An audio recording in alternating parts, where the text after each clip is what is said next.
ലോക്ക chapter 1 super പടം എന്ന് പറഞ്ഞാൽ സൂപ്പർ പടം. അതായത് ഈ സൂപ്പർ ഹീറോ മൂവീസ് ഇഷ്ടപ്പെടുന്നവർക്ക് തീർച്ചയായിട്ടും ഇഷ്ടപ്പെടുന്ന സിനിമയാണ്. അതായത് ഈ സിനിമ കണ്ടുകൊണ്ടിരിക്കുമ്പം ഞാനേതോ ഹോളിവുഡ് സിനിമ കാണുവാണോ എന്നൊരു സംശയം. ഇതിൻ്റെ ബഡ്ജറ്റാണ് 30 കോടിയെന്നോ അങ്ങനെയൊക്കെ പലരും പറയുന്നത് കേട്ട്, ശരിയാണോ എന്ന് എനിക്കറിയത്തില്ല.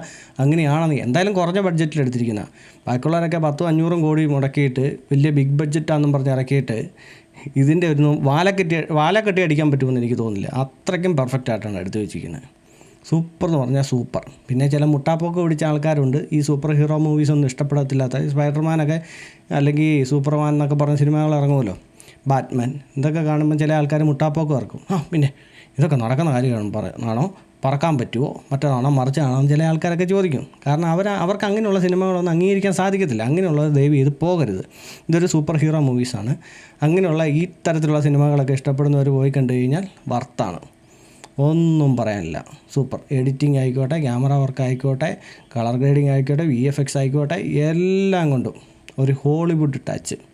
ഇപ്പോൾ ഈ സിനിമയുടെ ഒരു പ്രത്യേകത എന്ന് പറഞ്ഞു കഴിഞ്ഞാൽ നമ്മളുടെ ഒരു കുറേ വിശ്വാസങ്ങളും അന്ധവിശ്വാസങ്ങളും ഒക്കെ ആയിട്ടുള്ള കുറേ സാധനങ്ങളുണ്ടല്ലോ, ഈ ചാത്തൻ, മറുത, യക്ഷി, ഇതിനെയൊക്കെ എടുത്തു വെച്ചിട്ട് എങ്ങനെ ഒരു സൂപ്പർ ഹീറോ ആക്കാം എന്ന് ചിന്തിച്ച് കൂട്ടിയവരെ സമ്മതിക്കണം കേട്ടോ. അതായത് ഒരു ചില പ്രേതങ്ങളൊക്കെ ഉണ്ടല്ലോ നമ്മുടെ നാട്ടിൻപുറത്തും പരിസരത്തിലൊക്കെ ആയിട്ട്, നമുക്ക് അങ്ങനത്തെ കുറേ മിത്ത് കഥകളും ഒക്കെ ഉണ്ടല്ലോ. ആ കഥയിലെ കഥാപാത്രങ്ങളെ എടുത്ത് വെച്ചിട്ട് സൂപ്പർ ഹീറോസ് ആക്കിയിരിക്കുക. എൻ്റെ പൊന്നെ, ഇനിയിപ്പോൾ ഈ ചാപ്റ്റർ 2 ചാപ്റ്റർ 3 എന്നൊക്കെ പറഞ്ഞ് അങ്ങനെ പോകാനും ഉള്ള സാധനം എടുത്ത് വെച്ചിരിക്കുന്നത്. ഇതൊരു തുടക്കം മാത്രമാണ്. ഇനി ഇത് അങ്ങോട്ട്, അതായത് ആദ്യത്തെ ഈ ഒരു ചാപ്റ്റർ 1 ഇത്രയും പെർഫെക്റ്റായിട്ട് എടുത്തിട്ടുണ്ടെങ്കിൽ ഇനി വരാൻ പോകുന്നതൊക്കെ ഒന്നൊന്നര ഐറ്റമായിരിക്കും.